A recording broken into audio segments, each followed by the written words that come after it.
اعبدوا ربكم الذي خلقكم والذين من قبلكم لعلكم تتقون.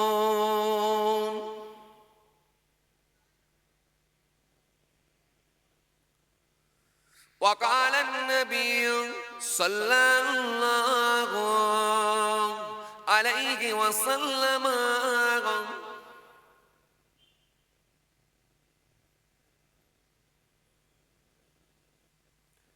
من كان آخر كلامه لا إله إلا الله دخل الجنة إلى آخر الحديث أو كما قال. प्यारे हाजिरान मजलिस, সদীয় দিনদার ইমানদার পরেজগার মুত্তাকি বয়োজ্যেষ্ঠ আল্লাহওয়ালা প্রবীণ মানুষেরা, আজকের মাহফিলে বসে থাকা নামাজি রোজাদার দিনদার খোদা ভীরু আল্লাহওয়ালা মানুষেরা, বয়োজ্যেষ্ঠ প্রবীণ মানুষেরা, আমার পিতৃতুল্য বাপেরা, আজকের মাহফিলে বসে থাকা দিন দরদি ইসলাম দরদি আল্লাহওয়ালা মানুষেরা, জওয়ান যুবক সাথী মহব্বতের ভাইয়েরা, তরুণ যুবকেরা, আজকের মাহফিলে বসে থাকা আমাদের ঘরের সন্তানেরা, আমার ছোট ছোট ভাই বোনেরা, আজকের মাহফিলে বসে থাকা বিশিষ্ট ব্যক্তিরা, হাফেজে কোরআন, ওলামায়ে কেরাম, হুফাজে কেরাম, আল্লাহ পাকের হাজী বান্দা গণেরা, খাস করে মহল্লার ইমাম, আমাদের সকলের কাছে অত্যন্ত প্রিয় মানুষ, আমাদের সকলের কাছে একেবারে অন্তরঙ্গ, আমাদের সম্মানীয় মোহতারাম ইমাম সাহেব ভাইজান, পাশাপাশি জানাই আরো আমাদের সম্মানীয় মোহতারাম মুয়াজ্জিন সাহেব, আগত ওলামা হযরতগণ, সবাইকে আমি আমার অন্তঃস্থল থেকে অনেক অনেক সালাম, শুভেচ্ছা, ভালোবাসা জানিয়ে খুব অল্প সময় সংক্ষিপ্ত কিছু বয়ান করে আপনাদের খেদমত থেকে বিদায়। পাশাপাশি আরো জানাই যারা আর ইহলোকে নাই, আল্লাহর জামিন ছেড়ে বিদায় নিয়েছেন, নশ্বর ধাম ত্যাগ করেছেন, ধরাধাম ত্যাগ করেছেন, এই কি রামঘেরি নাকি রামরাই ঘেরি, এই রামরাই ঘেরি গ্রামের কবরস্থানে ৩.৫ হাত জায়গা অধিকার করে অপেক্ষায় রত, ইন্তজার করছেন, ওয়েট করছেন সে কিয়ামতের দিনের জন্য। জানাই তাদেরকে আমি আমার অন্তঃস্থল থেকে সালাম এবং মোবারকবাদ। সেই সাথে সাথে আরো জানাই আজকের মাহফিলে ইচ্ছা থাকা সত্ত্বেও যারা এসে পৌঁছাতে পারেননি, বিভিন্ন রকম কাজে কামে কর্মক্ষেত্রে আটকে যাওয়ার কারণে, অনেক ব্যস্ততার কারণে, অনেক ইচ্ছা থাকা সত্ত্বেও এসে পৌঁছাতে পারেননি, অনেকে আবার দূর থেকে শ্রবণ করছেন। যে যেখান থেকে শুনছেন, যে কোনো ধর্মের হোক, যে কোনো বর্ণের হোক, যে কোনো কালারের হোক, যে কোনো কমিউনিটির হোক, জাতি ধর্ম বর্ণ নির্বিশেষে প্রত্যেককে জানাই আমি আমার অন্তঃস্থল থেকে হার্দিক শুভেচ্ছা, ভালোবাসা। মহান স্রষ্টার কৃপা প্রত্যেক ঈমানদারের উপর হোক, আমরা জোরে বলি আল্লাহুম্মা আমিন। মাশাআল্লাহ, আলহামদুলিল্লাহ। আজকের এই রামরাই ঘেরি গ্রামের যুবক ভাইদের প্রচেষ্টায়, আপনাদের সকলের সহযোগিতায়, মহান স্রষ্টার কৃপায় প্রতি বছরের ন্যায় এই বছর আল্লাহ করিয়ে নিয়েছেন, ইসালে সোয়াবের মাহফিল অনুষ্ঠিত হয়েছে। আমরা কিছু মানুষ এক জায়গায় জমায়েত হয়েছি, আমাদের একটা উদ্দেশ্য, একটা নিয়ত আছে। আমরা যতক্ষণ ওখানে বসে থাকবো কিছু আল্লাহ রসুলের কথা শ্রবণ করব, নেক নিয়তে সেগুলো শ্রবণ করে এবং কথাগুলোকে মূল্যায়ন করা, পাশাপাশি সেগুলোকে বাস্তবায়ন করা, এই লক্ষ্যেই আমাদের এই মাহফিলে আসা। কারণ আমরা কেউই বলতে পারবো না আমরা যা নামাজ পড়ছি, রোজা রাখছি, দিন ধর্ম যতটুকু আমরা মেনে চলছি বা চলার চেষ্টা করছি, এটা নিয়ে কিন্তু আমরা কেউ নিশ্চিত নয় যে আমরা আমাদের আমলের দ্বারাই জান্নাতে চলে যাব। এটা বলার ক্ষমতা কিন্তু কারণ নাই। জান্নাতে যেতে হলে একমাত্র মহান স্রষ্টার দয়া আর তার হাবিবুল্লাহর সুপারিশ, সুপারিশ ছাড়া, দয়া ছাড়া জান্নাতে যাওয়া সম্ভব না। এজন্য আমরা এই মাহফিলগুলো যখন পাই, অবশ্যই মাহফিলগুলোতে আমরা অ্যাটেন্ড করার চেষ্টা করি। সেখানে কিছু সময় আল্লাহ রাসূলের কথা শোনা এবং সেগুলোকে যদি আমরা কিছু সেখান থেকে কথা মনে হয় আমাদের নেওয়া প্রয়োজন আছে, সেগুলোকে বাস্তবায়ন করা, এই লক্ষ্যে কিন্তু আমাদের এই মাহফিলগুলোতে আসা। ভাইরা আমার, বন্ধুরা আমার, সাথী মহব্বতের ভাইরা, কারণ মনে রাখতে হবে ইসলাম ধর্মটা এমন একটা ধর্ম, এর সার্কেল, এর গণ্ডিটা কিন্তু অনেক বড়। এই জন্য কোরআন শরীফের মধ্যে আল্লাহ বলছেন উদখুলু ফিস সিলমি কাফা, সম্পূর্ণভাবে ইসলামের মধ্যে দাখিল হও, পরিপূর্ণভাবে ইসলামের মধ্যে প্রবেশ করো। এই জন্য সার্কেল এর গণ্ডিটা অনেক বড়। আমরা যেন এটা মনে না করি যে মুখে দাঁড়িয়ে রাখার নামই ইসলাম, বড় জুব্বা পরা আর 5 ওয়াক্ত নামাজ পড়া, তাও আবার বুড়ো বয়সে। এখন না, বয়স যখন হবে 50-এর ওপরে যখন চলে যাবে আমার এজ, তখন গিয়ে এবারে মুখে দাড়িটা ছাড়বো, 5 ওয়াক্ত নামাজ পড়বো আর বড় জুব্বা একটা পড়লে ইসলাম কমপ্লিট। আসলে এটা না, আপনাকে মনে করতে হবে, মনে রাখতে হবে এই সার্কেল এর গণ্ডিটা কিন্তু অনেক বড়, অনেক বড়। এজন্য আল্লাহ বলেছেন তোমরা উদখুলু ফিস সিলমি কাফা, সম্পূর্ণভাবে ইসলামের মধ্যে দাখিল হও, যাতে করে তোমাদের ভেতরে কোনো ত্রুটি না থাকে, ত্রুটি মুক্ত জীবন তৈরি করো। কোরআন শরীফের মধ্যে আল্লাহ পাক ফের অন্য জায়গায় বললেন ইয়া আইয়ুহান নাস, হে মনুষ্য জাতি, মানুষ সকল, উবুদু, ইবাদত করো, জিকির করো, উপাসনা করো, আরাধনা করো। কার? রব্বাকুম, তোমার রবের, তোমার আল্লাহর, তোমার মালিকের, তোমার স্রষ্টার, তোমার সৃষ্টিকর্তার ইবাদত করো। যদি তোমার প্রশ্ন আসে কেন করব, আমি আল্লাহ বলছি শোনো। আল্লাযী, যিনি, খলাকাকুম, খলাকাকুম, আল্লাযী, যিনি, খলাকাকুম, তোমাকে সৃষ্টি করেছেন, ওয়াল্লাযীনা মিন ক্বাবলিকুম, তোমার পূর্বের মানুষগুলোকেও যিনি সৃষ্টি করেছিলেন। মানে তোমার আগে তোমার বাপ, তার আগে তার বাপ, তার আগে তার বাপ, এভাবে বাবা আদম আসলাম পর্যন্ত, মা হাওয়া আসলাম পর্যন্ত আমি আল্লাহই সৃষ্টি করেছিলাম। উদ্দেশ্য অন্য কিছু নয়। বান্দা তোরা আমাকে কি দিবি, তোদের দেওয়ার কিছু ক্ষমতা নাই, আমি আল্লাহ তোদেরকে দিচ্ছি সবকিছু। দেওয়ার মালিক আমি আল্লাহ, আমার নিয়ামত দিয়ে তোদেরকে ভরিয়ে রেখেছি, দেবো তো আমি। কিন্তু মনে রাখ, তোদেরকে আমি আল্লাহ বানিয়েছি একটাই কারণ, আমার ইবাদত করবি। ইবাদত করলে কি হবে? লাভ কাদের? লাভটা তোদের। লাআল্লাকুম তাত্তাকুন, যাতে করে তোমরা মুত্তাকি, পরেজগার, খোদাভীরু, স্বচ্ছ হয়ে যেতে পারবে। তার মানে এখান থেকে কি প্রমাণ হলো বলেন তো? ইবাদত করলেই লোকটা স্বচ্ছ হবে, ইবাদত করলেই লোকটা চেঞ্জ হবে, ইবাদত করলেই লোকটা পরিবর্তন হবে, ইবাদত করলেই কিন্তু লোকটা একেবারে লোকটা পাপ মুক্ত হতে পারবে। এই ইবাদত করার এই জন্য আমার আল্লাহ নির্দেশ দিয়েছে। কথাটা কিছু বুঝতে পারলেন? খুব মূল্যবান কথা কিন্তু। তার মানে এবার আপনাকে মেলাতে হবে আপনার দাড়ি, আপনার টুপি, আপনার নামাজ, আপনার জুব্বা, আপনার লেবাস, আপনার কি বলে তাসবিহ, আপনার যাকাত ইত্যাদি ইত্যাদি, আপনার ভালো কাজ আপনাকে কতটা চেঞ্জ করেছে আপনাকে মেলাতে হবে, আপনাকে কতটা পাল্টে দিয়েছে আপনাকে মেলাতে হবে।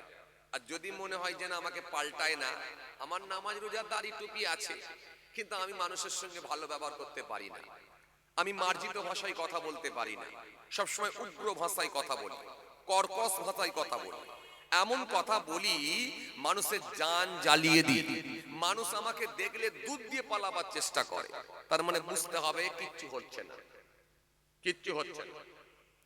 মেলাতে হবে আপনাকে। যদি মনে হয় আপনার দাড়ি টুপি নামাজ রোজা সব আছে কিন্তু বাড়িতে এখনো বন্ধন ঢুকে আছে, তার মানে বুঝতে হবে কিছু হচ্ছে না। যদি মনে হয় আপনার নামাজ রোজা দাড়ি টুপি সব আছে কিন্তু এখনো আপনি মিথ্যা কথার উপরে ব্যবসার সঙ্গে যুক্ত আছেন, তার মানে গোলমাল আছে, কিছু হচ্ছে না। কেন? আল্লাহ বলছেন ইবাদত করলে কি হবে? তোমরা স্বচ্ছ হবে, ত্রুটি মুক্ত হবে, ময়লা মুক্ত হবে। এই ময়লা মুক্ত বানানোর জন্য আমি আল্লাহ তোমাদেরকে ইবাদত করার নির্দেশ দিয়েছি। আমার কোনো লাভ নাই বান্দা, তোরা যদি নামাজ না পড়িস আমার লাভও হবে না, লসও হবে না। তোরা যদি ধর্ম বিধান যদি না মানিস আমার কোনো লাভও নাই, লসও নাই। বাট আমি এটা তোদেরকে একটা দিয়েছি সংবিধান, এই সংবিধানের মান্যতা দিতে বলেছি এই কারণে যাতে করে পৃথিবীর জমিনে তোরা একটা সিস্টেমেটিক চলতে পারিস।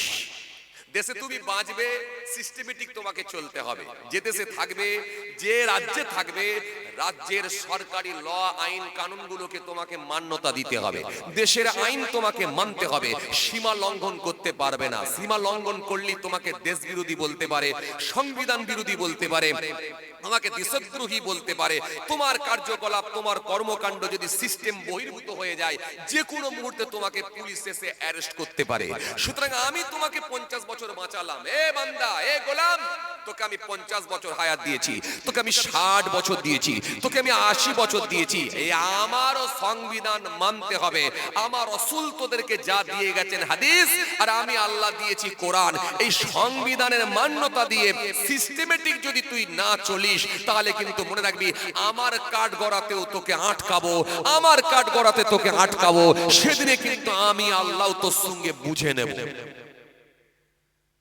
কথাটা কিছু বুঝতে পারছেন কি বলছি? কথা কিছু বুঝতে পারছেন কি বলছি? ওয়াজ হচ্ছে বোঝার ব্যাপার বাবাজি। খুব যে বেশি সুরসার দিতে হবে, টানটন দিতে হবে এমনটা নয়। আপনি এখান থেকে কতটা নিতে পারলেন এটা আপনাকে দেখে নিতে হবে। আর আমিও চেষ্টা করব আলহামদুলিল্লাহ আমি আপনাকে কতটা দিতে পারলাম। যদি আমরা একে অপরকে দেওয়া নেওয়া করতে পারি, তাহলে আলহামদুলিল্লাহ আমরা উপকৃত হব, উপকৃত হব। তাহলে আপনাকে আমি কি বললাম? তাহলে আপনার ইবাদত আপনাকে চেঞ্জ করে দেবে, পাল্টে দেবে। এক কথায় ত্রুটি মুক্ত বানাবে, ময়লা মুক্ত বানাবে। তা'মুরুনা বিল মা'রুফ ওয়া তানহাউনা আনিল মুনকার, কোরআন আল্লাহ বলে দিয়েছে। তো সুতরাং এই জায়গায় যখন আপনি আসতে পারবেন, তাহলে নিশ্চিতভাবে আল্লাহর কাছে প্রিয় বান্দা হবে। আর এই জায়গায় যারা এসেছেন সেই মানুষগুলোই কিন্তু আল্লাহর কাছে প্রিয় বান্দা হিসাবে কবুল হয়ে গেছে। এই জন্য তো तुलसी रामदास बोलें, तुलसी जब जग पे आए तुम रहे जगह से, ऐसी करनी कर चलो तुम हंसो जग रहे।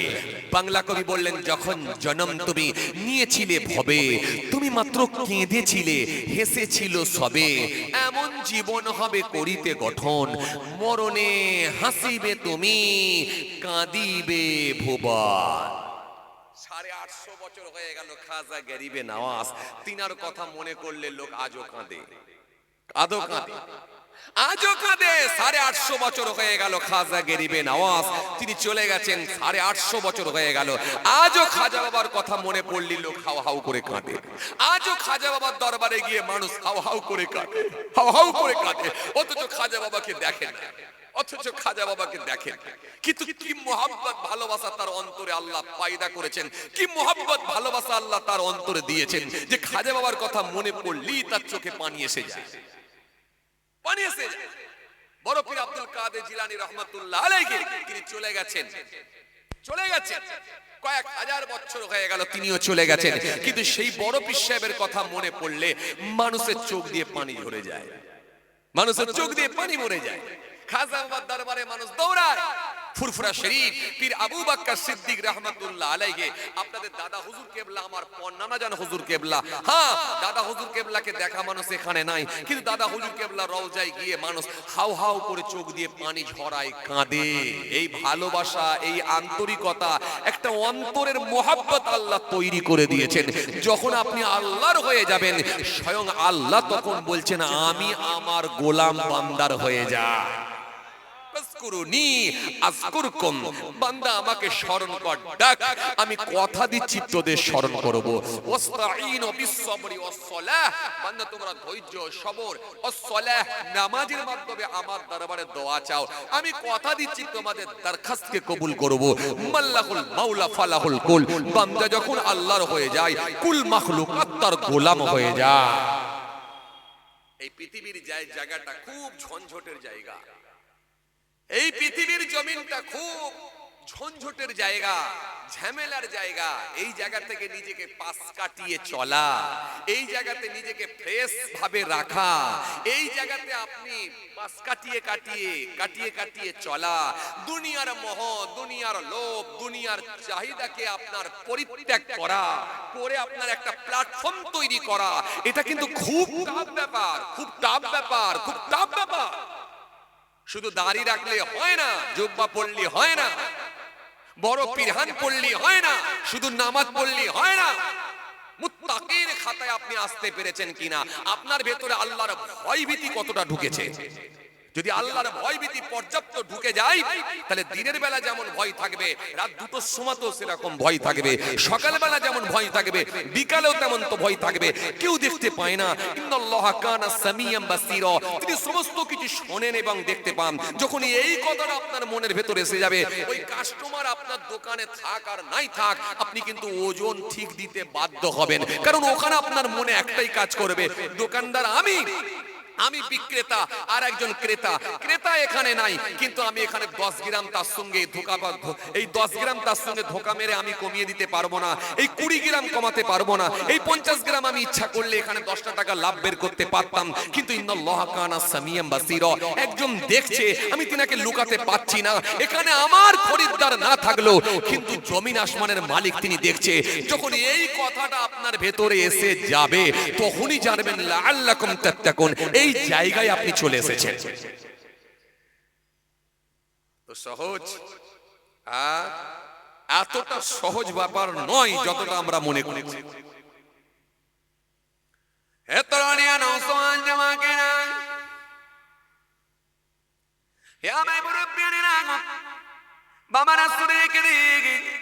এই জন্য হাদিস পাকের মধ্যে পাওয়া যায়, হাদিসটা যাতে আম্মা জান আয়েশা সিদ্দিকা রাদিয়াল্লাহু তাআলা আনহা থেকে বর্ণিত হাদিস। عن عائشة رضي الله تعالى عنها قالت قال رسول الله صلى الله عليه وسلم ليس أحد يحاسب إلا عليك। আমার নবী সুন্দর করে বললেন, ও আয়েশা শুনে রাখো, ও আয়েশা জেনে রাখো, কাল কিয়ামতের ময়দানে সেদিনে যদি আমার আল্লাহ কাউকে জিজ্ঞাসা করেন, সেদিনে যদি আমার আল্লাহ কাউকে প্রশ্ন করে, সে মানুষটা কোনো প্রশ্নের জবাব দিতে পারবে না, 100% ধ্বংস হয়ে যাবে। এখানে কিন্তু আল্লাহ নবী এই কথা বলেন না, আয়েশা কিয়ামতের ময়দানে বেনামাজিদের প্রশ্ন করা হবে, এটা কিন্তু আল্লাহ নবী বললেন না। সেদিনে কিন্তু আল্লাহ নবী বললেন না আয়েশা দাড়ি কাটা লোকগুলোকে প্রশ্ন করা হবে, এটা কিন্তু নবী বললেন না। বেরোজাদার লোকগুলোকে প্রশ্ন করা হবে, এটা কিন্তু আল্লাহ নবী বললেন না। বাট আল্লাহ নবী বললেন, সার্বিকভাবে বললেন, আয়েশা সেদিনে যদি আমার আল্লাহ কাউকে প্রশ্ন করে, সেদিনে যদি আমার আল্লাহ কাউকে জিজ্ঞাসা করে, 100% সে মানুষগুলো উত্তর দিতে পারবে না, 100% ধ্বংস হবে। তার মানে বুঝতে পারছেন, শরীয়ত বহির্ভূত পর্বের সঙ্গে যুক্ত হলেই আল্লাহ ইচ্ছা করলেই প্রশ্ন করতে পারে, ইচ্ছা করলেই কোশ্চেন করতে পারে। এই কথা বলার পর আম্মা জান আয়েশা সিদ্দিকা রাদিয়াল্লাহু তাআলা আনহা বললেন, ইয়া রাসূলুল্লাহ, হাবিবাল্লাহ, হুজুর বিয়াদবি নেবেন না। ফাআম্মা মান উতিয়া কিতাবাহু বিয়ামিনিহি ফাসাউফা ইউহাসিবু হিসাবান ইয়াসীরা। ওয়াল্লাহ নবী বিয়াদবি নেবেন না। সেদিনে তেরি আমার আল্লাহ কি এই কথা বলেননি? কারণ আমলনামা যদি ডান হাতে দেয়, সে মানুষটা তো খুব সহজে জান্নাতে যাবে। এই কথা কি আল্লাহ বলেননি? এই কথা কি বলেননি? আমলনামা যদি আল্লাহ কারোর ডান হাতে দেয়, সে মানুষটা তো খুব সহজে জান্নাতে যাবে। এই কথা কি আমার আল্লাহ এই কথা কি বলেননি? আল্লাহ নবী সেই সময় বলেন, শোনো আয়েশা, হ্যাঁ এখানে আমার আল্লাহ বলেছে আমলনামা যদি কারোর ডান হাতে দেওয়া হয়, সে মানুষটা তো খুব সহজেই যাবে।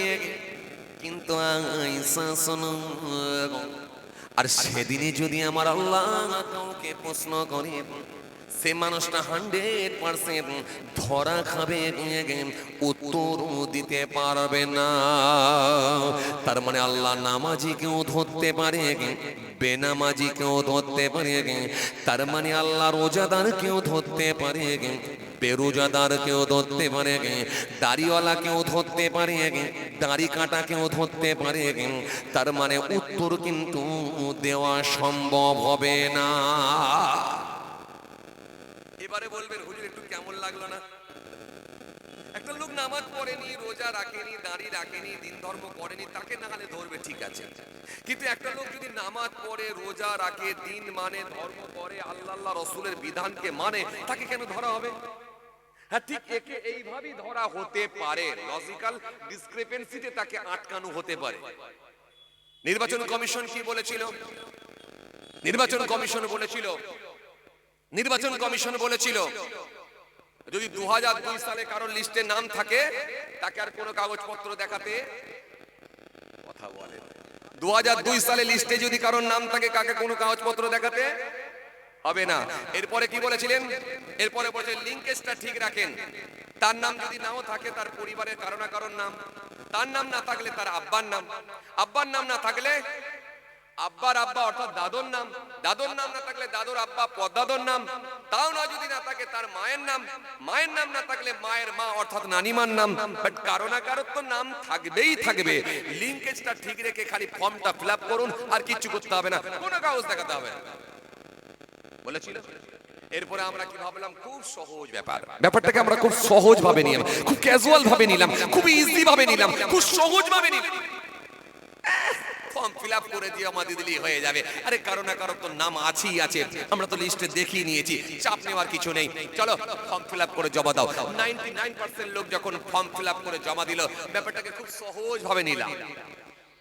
পশ্চিমবাংলার একটা বড় নেতা, বিরাট চেহারা, লম্বাও যেমন চওড়াও তেমন, পাল্লাই চাপালে ওজনও হবে তেমন। কত কুইন্টাল ওজন হবে আল্লাহই ভালো জানে। বিশাল চেহারা, বিশাল আওয়াজ, সবসময় গরম গরম বক্তৃতা রাখে। মেরে ফেলবো, কেটে ফেলবো, উড়িয়ে দেবো, পুড়িয়ে দেবো, বুলডোজারে করে চাগিয়ে ওপারে ফেলবো, কাঁটা তারে করে ওপারে ফেলে দেবো, বুলডোজারে করে তুলবো আর কাঁটা তার টোপকে ওপারে ফেলবো। এই হচ্ছে তার কথা। তিনি বললেন কি, এই পশ্চিম বাংলার জমিন থেকে 1 কোটি রোহিঙ্গা পাওয়া যাবে। মনে নেই আপনাদের নামটা? মনে আছে? আর একটু খুব সহজ করে বলি তাহলে আপনাদের মনে পড়ে যাবে। যিনি আবার 3 বাটি খেতে খুব পছন্দ করে, এবার মনে পড়েছে আপনাদের? মনে পড়েছে। তিনি বললেন কি 1 কোটি রোহিঙ্গা পাওয়া যাবে। যখন বললেন 1 কোটি রোহিঙ্গা পাওয়া যাবে, এদিকে 99% লোক যখন ফর্ম ফিল আপ করে জমা দিয়ে দিয়েছে, তিনার মাথায় হাত, সর্বনাশ, কি করব? ভদ্রলোকের কেন্দ্রের সঙ্গে ভালো একটা লিঙ্ক আছে, ভালো একটা সম্পর্ক আছে, সঙ্গে সঙ্গে এখান থেকে ফোন, হ্যালো হ্যালো হ্যালো, হ্যাঁ ব্যাপারটা একটু দেখুন স্যার, কি করব আমরা, রাজনীতি করব কি করে? আমরা শিক্ষা নিয়ে কথা বলতে পারি না, স্বাস্থ্য নিয়ে কথা বলতে পারি না, চিকিৎসা নিয়ে কথা বলতে পারি না, মানুষের রুজি রুটি নিয়ে কথা বলতে পারি না, কর্মসংস্থান নিয়ে কথা বলতে পারি না। ব্যাপারটাকে একটু দেখুন, সামনে এসআইআর নিয়ে কথা বলবো, এটাই তো আমাদের একটা আছে উপায়। এই এসআইআর নিয়ে যদি আমরা না বলতে পারি তাহলে আর মানুষকে কিভাবে বলে ভোট চাইবো? অন্তত ব্যাপারটাকে একটু দেখুন। কেন্দ্রে যিনি দায়িত্বে আছেন তেনার মাথায় একটাও চুল নাই, বিশাল চেহারা, বিশাল ওজন, লম্বাও যেমন চওড়াও তেমন, পাল্লাই চাপালে অনেক কুইন্টাল ওজন। তিনি বললেন দাঁড়ান, এই কমিশন তো আমাদেরই লোক, চাপ নেওয়ার কিছু নেই, একটু ফোন করে দেখে দিচ্ছি। Hello, excuse me sir, please দয়া করে একটু শুনবেন স্যার। হ্যাঁ বলুন, কি হয়েছে? স্যার একটু দেখুন ব্যাপারটা, আমরা তো এসআইআর করব চিন্তা ভাবনা নিয়েছি, আর এসআইআর অলরেডি লাগু হয়েছে, চালু হয়েছে, আপনি সবই জানেন। আমরা 99% লোক ফর্ম ফিল আপ করে জমা দিয়ে দিয়েছে, এদিকে আমরা আওয়াজ তুলে দিয়েছি 1 কোটি রোহিঙ্গা পাওয়া যাবে। যদি এই রোহিঙ্গা বের করতে না পারি, অন্তত রোহিঙ্গা না হলেও যদি তাদেরকে রোহিঙ্গা বলে সাব্যস্ত না করতে পারি, তাহলে কি নিয়ে রাজনীতি করব? ব্যাপারটা একটু দেখুন। সঙ্গে সঙ্গে নির্বাচন কমিশন বললে এত চাপ নেওয়ার কিছু নেই, টেনশন দেওয়ার কিছু নেই, সবে তো মাথাটা ঢুকিয়েছে, এত ঘাবড়াচ্ছেন কেন? বাকি বডিটা কিভাবে ভেতরে নিয়ে আসতে হয় সেটা তো আমি জানি, ঘাবড়াচ্ছেন কেন? কিছুদিন হলেই বুঝতে পারবেন। আপনি আপনার মতো চালিয়ে যান, যেমন রাজনীতি করছেন তেমন করে, ব্যাস হয়ে গেল। দিয়ে রাজনীতি চলছে, 1 কোটি রোহিঙ্গা পাওয়া যাবে। কিছুদিন পরে দেখা গেল, ও আল্লাহ, কিছুদিন পরে দেখা গেল এই মানুষদেরকে, সাধারণ ভোটার নাগরিকদেরকে 3টে ভাগে ভাগ করলো। একটা কাউকে করলো অ্যাপ্রুভ, কাউকে করলো আন্ডার অ্যাডজুডিকেশন, কাউকে করলো ডিলিট। যাকে অ্যাপ্রুভ করেছে সে বলছে আলহামদুলিল্লাহ, তার মানে আমি ভারতবর্ষের বৈধ নাগরিক হয়ে গেলাম, চাপ নেওয়ার কিছু নেই, আলহামদুলিল্লাহ। যাকে করেছে আন্ডার অ্যাডজুডিকেশন সে বলছে এইটা মানে কি? বলছে তার মানে বিচারে দিন, তার মানে প্রসেসিং এ আছে, তার মানে তোমার লিস্টটাও নামে এসে যাবে। বলছে আলহামদুলিল্লাহ, তাহলে আমি হয়ে যাবো তো? বলে হ্যাঁ হয়ে যাবে। বলে আলহামদুলিল্লাহ। এরপরে বলছে যে ডিলিট হয়েছে, সে বলছে এটা মানে কি? বলে ডিলিট হয়েছে তার মানে কেটে গেছে, তোমার নামটা ঠিকঠাক ভাবে কাগজ বোড়ায় লিঙ্কেজ ঠিকঠাক ছিল না, তাই কেটে গেছে, চাপ নেওয়ার কিছু নেই। 6 নম্বর ফর্ম ফিল আপ করে জমা দাও, তোমার নামটা এসে যাবে। বলে এসে যাবো তো? বলে হ্যাঁ তোমার নাম এসে যাবে। বলে তাহলে আলহামদুলিল্লাহ। তাহলে যার নাম অ্যাপ্রুভ হয়েছে সে আলহামদুলিল্লাহ, যে আন্ডার এডুকেশনে ঝুলছে সেও বলছে আলহামদুলিল্লাহ, যে ডিলিট হয়েছে সেও বলছে আলহামদুলিল্লাহ। তাহলে ইন্নালিল্লাহটা কে পড়বে? সবাই বলছে আলহামদুলিল্লাহ, তো ইন্নালিল্লাহটা কে পড়বে? এখন সবাই আলহামদুলিল্লাহ, এখন সবাই আলহামদুলিল্লাহ পড়ার পর শেষে আমরা কি দেখতে পেলাম? হাই হাই জি, যখন হিয়ারিং এ গেছে কি কাগজ দেয় না, সব কাগজ দিয়ে এসছে। জি আপনার কি বলে Aadhaar card, voter card, PAN card, ration card, driving licence, বাপের ল্যান্ডের কাগজ, জমি জায়গার কাগজ, পাসপোর্ট দিয়েছে, স্কুল অ্যাডমিট দিয়েছে, আপনার কি বলে বার্থ সার্টিফিকেট দিয়েছে। সব দেওয়ার পরে যখন সে আন্ডার এডুকেশনে ঝুলছে তখন তাকে বলছে তুমি চিন্তা করো না, তুমি বিচারে দিন আছেন, তোমারও নাম হয়ে যাবে। এই যখন এবারে দেখা যাচ্ছে আস্তে আস্তে দিন গড়িয়ে যাচ্ছে, গড়িয়ে যাচ্ছে, গড়িয়ে যাচ্ছে, ইলেকশন সামনে আসছে, তারপরে কি হলো? তারপরে দেখা যাচ্ছে যে আন্ডার এডুকেশন ছিল সেই মানুষগুলোকেও ডিলিট করে দিল, আর যে আগে ডিলিট ছিল তো আগে সে ছিলই, তার মানে ডিলিটের সংখ্যা বেড়ে গেল। তখন এবারে মাথায় হাত কি করব? বলে আর কোনো চাপ চিন্তা করলে হবে না, এইবারে মনে হয় ভোট দেওয়া হবে না, আমার নাম উঠে যাবে, টেনশন নিতে হবে না, নাম উঠে যাবে, এইবারে মনে হয় আর ভোট দেওয়া যাবে না। আসলে বিষয় হলো এটাই যে অন্যায় ভাবে হলো মানুষকে আটকে দিয়ে হলেও ভোট দিতে দেবো না, তার মানে আমাদের দল কি ক্ষমতায় নিয়ে আসতে হবে, এই হলো তাদের টার্গেট। এবার আসেন আমি আপনাকে যেটা বোঝাতে চাইছিলাম। আচ্ছা এবার আপনি বলেন তো, আপনি যদি Aadhaar card, voter card, PAN card, ration card, আপনি স্কুল অ্যাডমিট, বার্থ সার্টিফিকেট, আপনি পাসপোর্ট, ল্যান্ডের কাগজ সব দেওয়ার পরে যদি নাম ডিলিট হয়ে যায়, তাহলে আপনি বলেন এরপর আর কি দেখাবে? অথচ দেখা যাচ্ছে মুসলিম বুথ, মুসলিম এলাকাগুলোতে এগুলো বেশি হয়েছে। একটা মুসলিম বুথে যদি 500 ভোটার হয়, 350 ভোটারের কাছে নোটিশ গেছে, হিয়ারিং এর নোটিশ গেছে। এবার আপনি বলেন সব কাগজ দেখাবার পরেও যদি সে বলে আমার শক্তিতে, আমার ক্ষমতাতে আমি আটকাবো, কোনো কথা শুনবো না, তাহলে নিশ্চিত ভাবে আপনি অপারক, নিশ্চিত ভাবে আপনি অপারক, নিশ্চিত ভাবে আপনার কোনো উপায় নাই। তার মানে আপনি বৈধ ভোটার হলেও কিন্তু আপনি ডিলিট। তাহলে এখানে কি বোঝা গেল? এখানে বোঝা গেল তার মানে তার ক্ষমতায় সে অন্যায় ভাবে হলো আপনাকে আটকাতে পেরেছে। আচ্ছা এবার আপনি বলেন সারা পৃথিবীর মালিক যিনি, সারা আসমানের মালিক যিনি, সারা দেশের মালিক যিনি, সবকিছুর মালিক যিনি, সেই আল্লাহ যদি মনে করে কিয়ামতের ময়দানে আমি লোককে আটকাবো, নামাজ পড়ার পরেও আটকাবো, দাঁড়ি রাখার পরেও আটকাবো, রোজা রাখার পরেও আটকাবো, আল্লাহ যদি মনে করেন লজিক্যাল ডিসক্রিপেন্সিতে আমি আটকে দেবো, তাহলে আপনি বলেন আটকাতে পারে কি পারে না? কথা বলে না, পারে কি পারে না? হে বান্দা নামাজ পড়েছিলিস? আমি নামাজ পড়েছিলাম, আল্লাহ আপনি তো সবই জানেন, আমি জানি নামাজ পড়েছিস, কিন্তু হ্যাঁ নামাজ পড়ছিস, কিন্তু আমি খাতা তো দেখেছি, আমি খাতা দেখে নিয়েছি, নামাজ পড়েছিস, আমি অস্বীকার করিনি নামাজ পড়েছিস, কিন্তু আমার নবী যে নামাজ পড়তে বলেছেন সল্লু কামা রাআইতুমুনি উসাল্লি, এই নামাজ তোর হয় না। হে বান্দা কিয়ামে দাঁড়িয়েছিলিস, আমি জানি নামাজের ফরজ কটা জেনেছিলিস, নামাজের মাকরুহগুলো জেনেছিলিস, নামাজ ভঙ্গের কারণগুলো জেনেছিলিস, নামাজের ওয়াজিবগুলো জেনেছিলিস, কিয়ামে দাঁড়ালে কোন দিকে তাকাতে হয় জেনেছিলিস, রুকুতে গেলে কতটা হ্যাট হতে হয় জেনেছিলিস, সিজদায় গেলে নাক আগে যাবে না কপাল যাবে জেনেছিলিস, সিজদা থেকে উঠলে কপাল উঠবে না নাক উঠবে জেনেছিলিস, ডান দিকে সালাম ফেরালে কোন দিকে তাকাতে হয় জেনেছিলিস, এই সিজদা থেকে উঠে কতক্ষণ সময় বসতে হয় সেটা জেনেছিলিস, একটা সূরার সঙ্গে আরেকটা সূরা কিভাবে মিলাতে হয় জেনেছিলিস, জেনেছিলিস, কেরাত থেকে কেমন করে শুদ্ধ করে পড়তে হয় জেনেছিলিস? না তা তো জানি না, আমি তো 63 বছর বয়সে নামাজ পড়া শুরু করেছিলাম, এত জানবো কি করে? হ্যাঁ কথাটা তো সেটাই, 63 বছর বয়সে তুমি নামাজ স্টার্ট করেছো, আর 70 বছর বয়সে তুমি মারা গেছো, মানে 7 বছরের নামাজ নিয়ে এসেছো।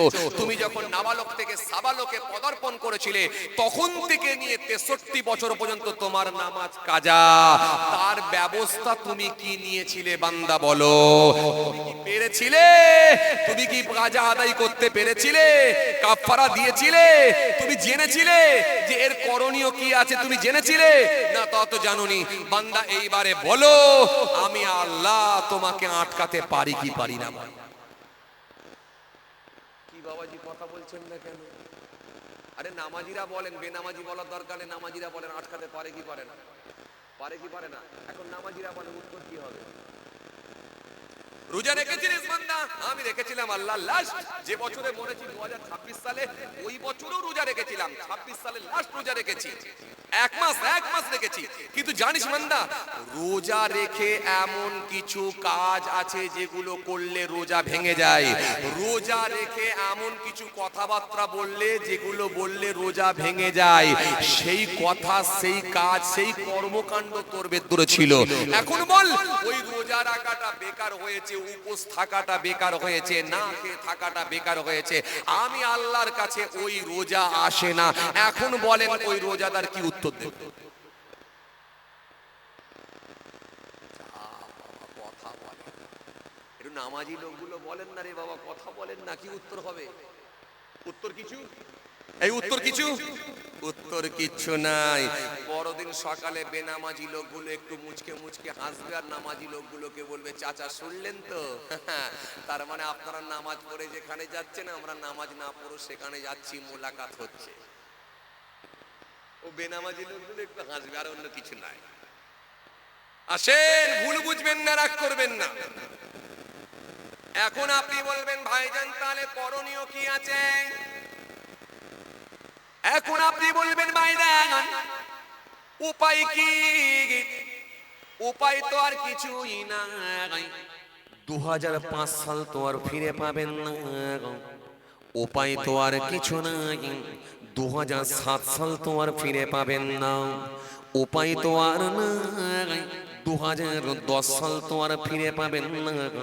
তার মানে পুরনো দিনে যে নামাজ, যে রোজা, যে ধর্ম থেকে আপনি দূরে সরে গিয়েছিলেন, সেই ধর্মীয় কাজগুলোকে আবার পুনরায় করবেন, এই উপায় নাই। এখন আপনার জন্য একটাই রাস্তা খোলা, আপনার ইবাদতগুলো সঠিকভাবে করা, জাননেওয়ালা ব্যক্তির কাছ থেকে জেনে নেওয়া। আর দ্বিতীয় নাম্বার হলো আল্লাহর কাছে কেঁদে কেঁদে মাফ চাওয়া। কেননা মনে রাখবেন বাবাজি, আমার মায়েরা, আমার আল্লাহর দয়া অনেক বেশি, আমার আল্লাহর মায়া অনেক বেশি, আমার আল্লাহর ভালোবাসা অনেক বেশি। এই জন্য আমার আল্লাহ বলছেন, বান্দারে তোমরা আমার রহমত থেকে নিরাশ হয়ে যেও না। ও আমার বান্দারা, তোমরা আমার রহমত থেকে যেন নিরাশ হয়ে যেও না। এই জন্য আমার আল্লাহ কোরআনের মধ্যে বললেন, ইন্নাল্লাহু ইউহিব্বুত তাওয়াবিনা ওয়া ইউহিব্বুল মুতাতাহহিরিন। আমার আল্লাহ বলছেন, তওবাকারীদের আমি আল্লাহ বড় ভালোবাসি, আর পবিত্রতা অর্জনকারীদের বড় পছন্দ করি। এই জন্য আমার আল্লাহ কোরআনে কারীমের ভেতরে 117 জায়গায় শাস্তির কথা বলেছেন, 234 জায়গায় আমার আল্লাহ ক্ষমার কথা বলেছেন। শীতকালের কথা আমার আল্লাহ 5 জায়গায় বলেছেন। গ্রীষ্মকালের কথা আমার আল্লাহ 5 জায়গায় বলেছেন। 13 জায়গায় আমার আল্লাহ দরিদ্রতা নিয়ে আলোচনা করেছেন।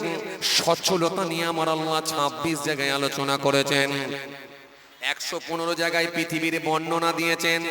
115 জায়গায় আমার আল্লাহ আখিরাতের বর্ণনা দিয়েছেন। 77 জায়গায় আমার আল্লাহ জান্নাত নিয়ে বলেছেন। 77 জায়গায় আমার আল্লাহ জাহান্নাম নিয়ে বলেছেন। 88 জায়গায় আমার আল্লাহ ফারিস্তা নিয়ে বলেছেন। 88 জায়গায় আমার আল্লাহ ইবলিস শয়তান নিয়ে বলেছেন। আমার আল্লাহ কোরআনের মধ্যে 117 জায়গায় শাস্তির কথা বলেছেন, আর 234 জায়গায় ক্ষমার কথা বলেছেন। তার মানে 117 ইন্টু 2 234, 117 ইন্টু 2 234। তার মানে শাস্তি আল্লাহ তার বান্দা বান্দীদের জন্য যা রেখে দিয়েছেন, ক্ষমা কিন্তু তারা বান্দা বান্দীদের জন্য ডবল করে দিয়েছে। আরো জোরে বলেন, আরো জোরে বলেন। এই জন্য ভয় পাওয়ার কোনো কারণ নাই, এই জন্য ভয় পাওয়ার কোনো কারণ নাই। আমার আল্লাহ চাই বান্দা আমার কাছে ফিরে আসুক, আমার কাছে কেঁদে কেঁদে কেঁদে কেঁদে বলাক, আমি আল্লাহ কথা দিচ্ছি তাদের দরখাস্তকে কবুল করে নেব, তাদের জীবনের গুনাহগুলোকে মাফ করে দেব। এই জন্য বান্দা স্যালেন্ডার যখন হবে, বান্দা যখন মর্মহত হবে, বান্দা যখন ব্যথিত হবে, বান্দার মধ্যে যখন অনুশোচনা আসবে, চোখের পানি ছেড়ে আল্লাহ দরবারে কেঁদে কেঁদে বলবে, মালিক এই গুনাহটা আমি বুঝতাম না করে ফেলেছি, কথা দিচ্ছি আর জীবনে এই গুনাহ করব না। যখন মালিকের দরবারে কেঁদে কেঁদে রাতের অন্ধকারে চোখ দিয়ে পানি ঝরিয়ে দেবে, আমার আল্লাহ ওই বান্দাকে আর ফিরিয়ে দিতে পারে না। আমার আল্লাহ ওই বান্দাকে আর দূরে ঠেলে দিতে পারে না। আমার আল্লাহ সঙ্গে সঙ্গে ওই বান্দার চোখের পানিকে কবুল করে নিয়ে তার জীবনের গুনাহগুলোকে মাফ করে দেয়। আরো জোরে বলেন, আরো জোরে বলেন। এই জন্য যে ব্যক্তি কাঁদতে পেরেছে সেই ব্যক্তি জ্ঞান হয়েছে, কেননা আমার আল্লাহ দুটো ফোঁটাকে বড় ভালোবাসে। এক নাম্বার হলো শহীদানদের রক্তের ফোঁটা, আর দ্বিতীয় নাম্বার হলো বান্দার চোখের পানির ফোঁটা। ওই বান্দা যদি গুনাহ করার পরে আমার আল্লাহর কাছে যদি ফিরে আসে, চোখ দিয়ে যদি পানি ঝরিয়ে দেয়, আমার আল্লাহ সহ্য করতে পারে না, পারে না, পারে না, পারে না। আমার আল্লাহ ওর চোখ দিয়ে ওই এক ফোঁটা মাছির মাথার মতো পানি বার হলে ওই পানিটার মূল্য আল্লাহ এত বাড়িয়ে দেয়, ওই পানিটা তার জন্য জাহান্নামের আগুন নিভিয়ে দেওয়ার জন্য যথেষ্ট হয়ে যায়। আরো জোরে বলেন। কেননা জাহান্নামীরা এত কাঁদবে, জাহান্নামীরা এত কাঁদবে, জাহান্নামীরা এত কাঁদবে, চোখে আর কোনো পানি থাকবে না, চোখের পানি সব শেষ হয়ে যাবে। ওই পানি দিয়ে নৌকা পর্যন্ত চলবে। জাহান্নামীরা এত কাঁদবে, এত কাঁদবে, এত কাঁদবে, চোখে আর তাদের পানি থাকবে না। চোখ দিয়ে খুন বার হবে, রক্ত বার হবে, কিন্তু ওই রক্ত বার হলো কোনো কাজ হবে না, ওই খুন বার হলো কোনো কাজ হবে না, ওই রক্ত বার হলো কোনো কাজ হবে না, খুন বার হলো কোনো কাজ হবে না। জাহান্নামীরা যখন কাঁদবে তাদেরকে কেউ মায়া করবে না, তাদেরকে কেউ দয়া করবে না, তাদেরকে মায়া ওই সময় কেউ দেবার না, তাদের ওপরে আর কেউ দয়া করার না, কেউ সেদিনে কিন্তু তাদেরকে আর কোনো সাহায্য করার থাকবে না। এই জন্য আল্লাহ ডাইরেক্ট কোরআনের মধ্যে বললেন, ওয়াত্তাকু ইয়াওমান তুরজিউনা ফীহি ইলাল্লাহ সুম্মা তুআফা কুল্লু নাফসিম মা কাসাবাত ওয়া হুম লা ইউযলামুন। এই জন্য আল্লাহ সুন্দর করে বললেন, ওয়াত্তাকু ইয়াওমান, তোমরা ওই দিনকে ভয় করো, ওই দিনকে ভয় করো, ওই দিনকে ভয় করা। ওয়াত্তাকু ইয়াওমান তুরজিউনা ফীহি ইলাল্লাহ, যেদিন তোমাদেরকে আমি আল্লাহর কাছে ফিরে আসতে হবে। তুরজিউনা ফীহি ইলাল্লাহ সুম্মা তুআফা কুল্লু নাফসিম মা কাসাবাত, সেদিনে প্রত্যেকের আমলগুলোকে তুলে ধরা হবে। বান্দার নামাজ তুলে ধরা হবে, বান্দার রোজা তুলে ধরা হবে, বান্দার দান তুলে ধরা হবে, বান্দার খায়রাত তুলে ধরা হবে, বান্দার যাকাত তুলে ধরা হবে, বান্দা পৃথিবীর জমিনে কি ভালো কাজ করেছিল, কি খারাপ কাজ করেছিল, সব তুলে ধরা হবে। এরপর আল্লাহ বলে ওয়াহুম লা ইউজলামুন, সেদিনে মনে রাখবে আমি আল্লাহ কারোর উপরে অন্যায় ভাবে জুলুম করব না। সেই জন্য আমার আল্লাহ সুন্দর করে বললেন ওয়াত্তাকু ইয়াওমান তুরজিউনা ফীহি ইলাল্লাহ সুম্মা তুওয়াফা কুল্লু নাফসিন মা কাসাবাত ওয়া হুম লা ইউজলামুন। এজন্য আল্লাহ কোরআনের মধ্যে বললেন তোমরা ওই দিনকে ভয় করো, তোমরা ওই দিনকে ভয় করো যেদিনে তোমাদেরকে আমার কাছে ফিরিয়ে আসতে হবে, যেদিনে তোমাদেরকে আমার কাছে ফিরিয়ে দেওয়া হবে, আমার কাছে চলে আসতে হবে। সেদিনে আমি আল্লাহ প্রত্যেকের আমলগুলোকে তুলে ধরবো, প্রত্যেকের ভালো কাজগুলোকে, মন্দ কাজগুলোকে তুলে ধরবো। ওহুম লা ইউজলামুন, সেদিনে কারোর উপরে জুলুম করা হবে না, হবে না, হবে না। সেই দিনটার নাম হলো কিয়ামত।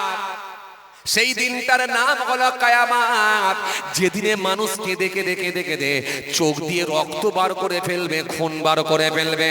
ওই খুন আর কোনো কাজে লাগবে না, ওই রক্ত আর কোনো কাজে লাগবে না, ওই রক্ত আর খুন কোনো কাজে লাগবে না। সেদিনে কাউকে সাহায্য করার কেউ থাকবে না। সেদিনে মাথার ওপরে সূর্য নেমে আসবে। আজ সূর্যের দিকে যদি তাকিয়ে দেখেন সূর্য কত উঁচুতে, এরপরও যখন 43 ডিগ্রি 44 ডিগ্রি যখন তাপমাত্রা হয়ে যায়, মানুষ ঘেমে যায়, ওই গরম সহ্য হয় না। 43 ডিগ্রি তাপমাত্রা সয়ে নিতে পারে না, 44 ডিগ্রি তাপমাত্রা সয়ে নিতে পারে না। মানুষ আর সহ্য করতে না পেরে কেউ বড় লোকেরা এসি ঘরে চলে যায়, এসি রুমেতে চলে যায়, একটু আরাম চায়, আরাম চায়। যাদের আর্থিক অবস্থা স্বচ্ছ নয় কেউ বাঁশতলায় চলে যায়, কেউ নদীর পাড়ে চলে যায়, কেউ পুকুরের পাড়ে চলে যায়, কেউ গাছের নিচে গিয়ে বসে থাকে আর হাত পাকা নিয়ে নিজের শরীরে হাওয়া দেয় আর বলে বাবা কি গরম পড়েছে। ও মুসলমান শুনে রাখেন, এত ওপরে সূর্য থাকার পরে যদি এত তাপমাত্রা বেশি হয়, এত গরম লাগে, যেদিনে মাথার ওপরে সূর্য নেমে আসবে ওই দিনে ঘাম মানুষ কারোর হাঁটু পর্যন্ত হবে, ওই দিনে কারোর কোমর পর্যন্ত হবে, ওই দিনে কারো বুক পর্যন্ত হবে, ওই দিনে কারোর গলা পর্যন্ত হবে। যে যেমন গোনা করবে, যে যেমন পাপ করবে, তার ঘামটাও ঠিক সেরকম হবে। এমনও মানুষ থাকবে ওই ঘামেতে মানুষ সাঁতার দিতে থাকবে, সেদিনে কিন্তু সাহায্য করার কেউ থাকবে না।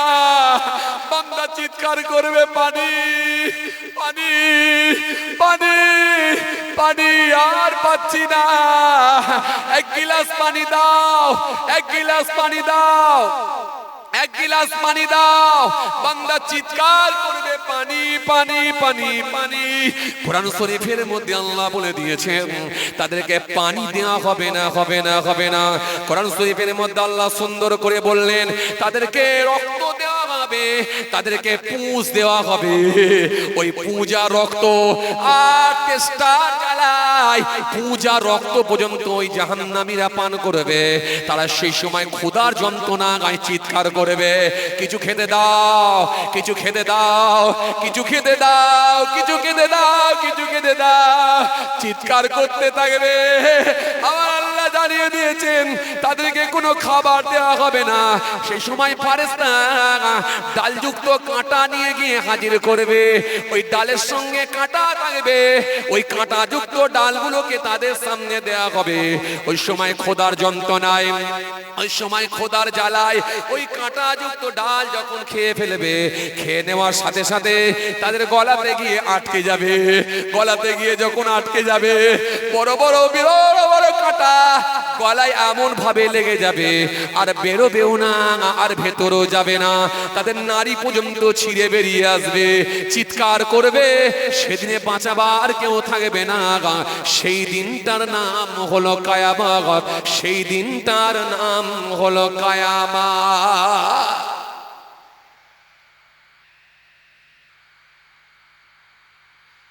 বুঝতে পারছেন বাবাজি?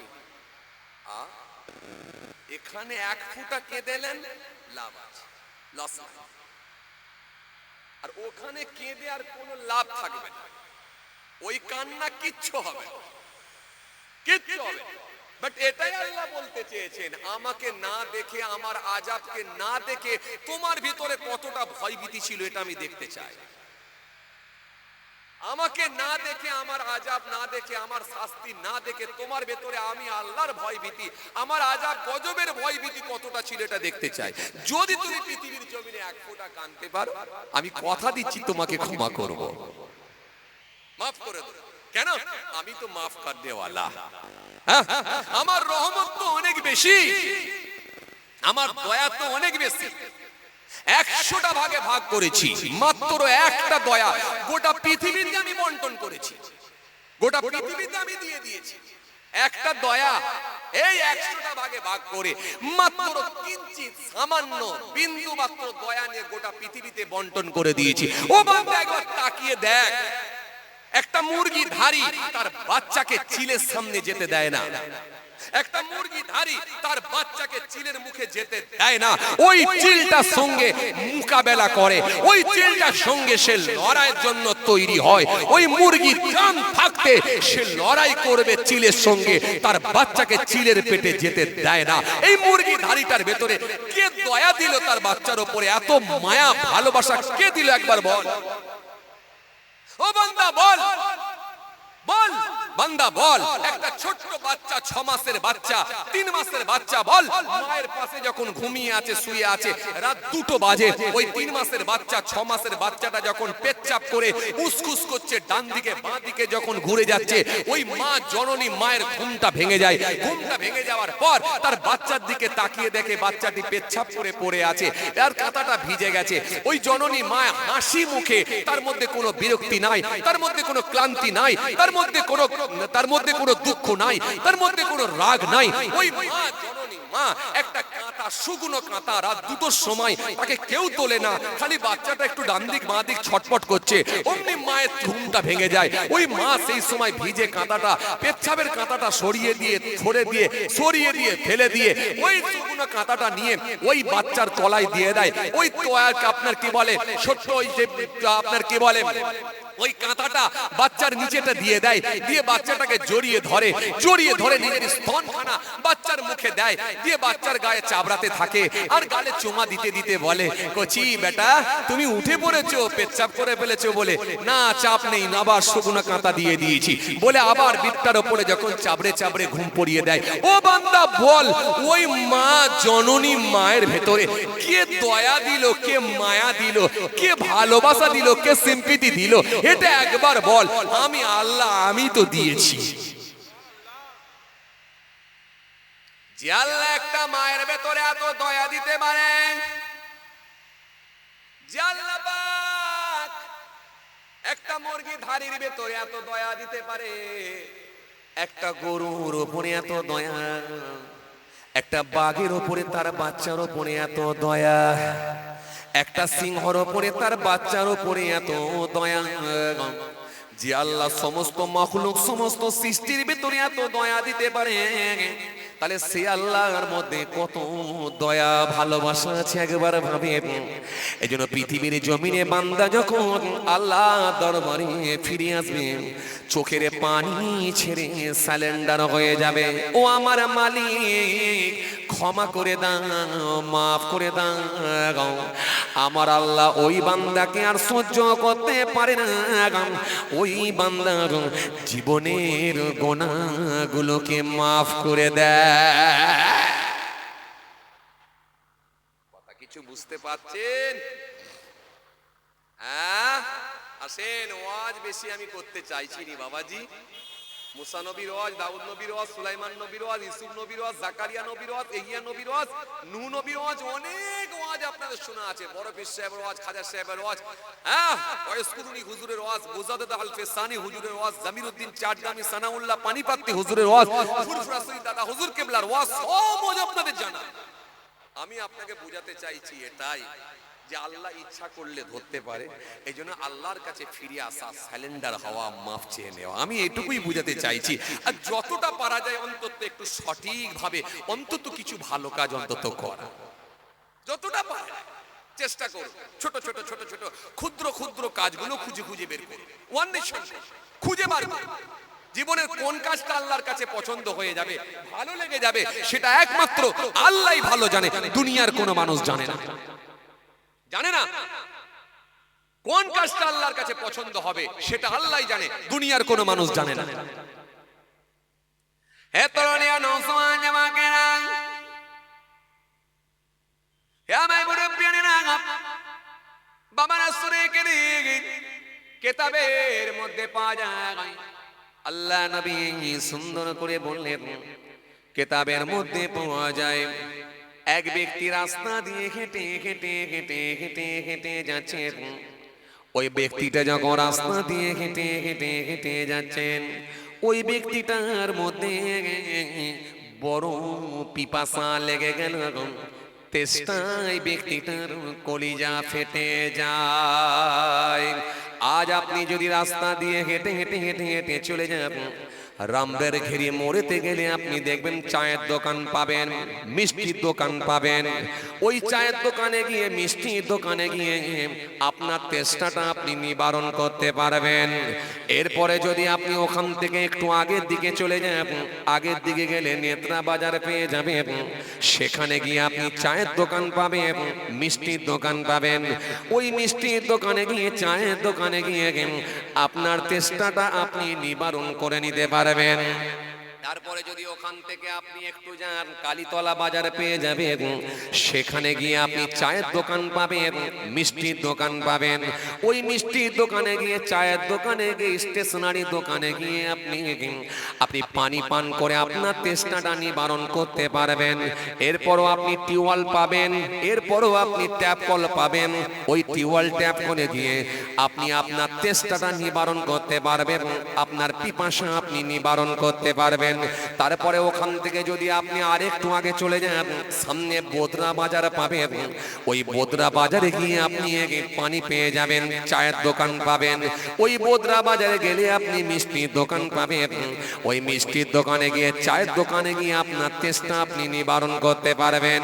এই মুসলমান, ভালো করে শুনে রেখে দেন, কিন্তু আজ থেকে 1800 বছর আগে, 2000 বছর আগে এত অ্যাভেলেবেল চায়ের দোকান ছিল না, মিষ্টির দোকান ছিল না, স্টেশনারি দোকানও ছিল না।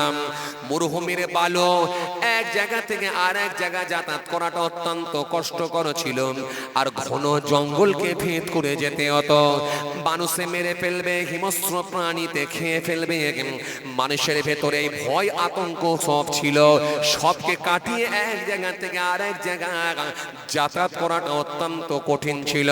কিন্তু সেই সময়ে যখন মানুষটিকে পিপাসা লেগেছে, তেষ্টা লেগেছে, পিপাসা লেগেছে, পিপাসায় কলিজাখানা ফেটে যাচ্ছে, কোথায় গেলে একটু পানি পাবো, কোথায় গেলে একটু পানি খাবো, এদিকে ওদিকে তাকাতে লেগেছে, কোথাও কিন্তু কূপ কুয়া পাচ্ছে না।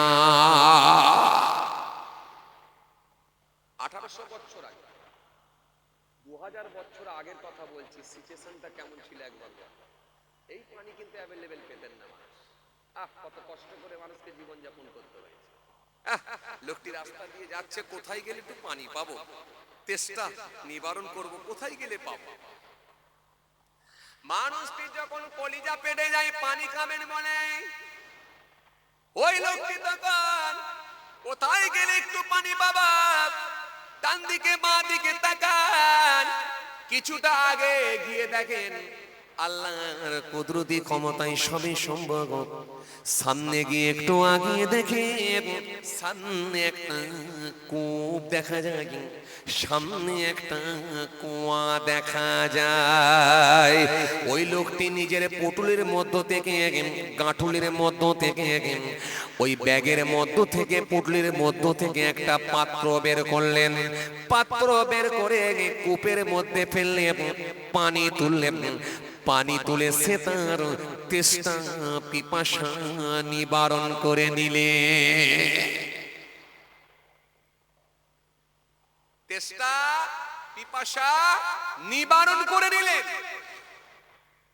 তেষ্টা যখন নিবারণ হয়ে গেছে, পিপাসা যখন নিবারণ হয়ে গেছে, হঠাৎ করে দেখা যায় একটা কুকুর কোথায় ছিল, কোথায় ছিল একটা কুকুর, ওই কুকুরটাও কূপের সামনে এসে ওই কুকুরটা হাঁপাতে লেগেছে, তার জিভটা বেরিয়ে গেছে, কূপের দিকে তাকিয়ে আছে, কূপের দিকে তাকিয়ে আছে। অবালা জানোয়ার, কথা বলতে পারে না, অবেলা জানোয়ার, কারোর সঙ্গে কথোপকথন করতে পারে না, অবেলা জানোয়ার, মানুষের কথা বুঝতে পারে না।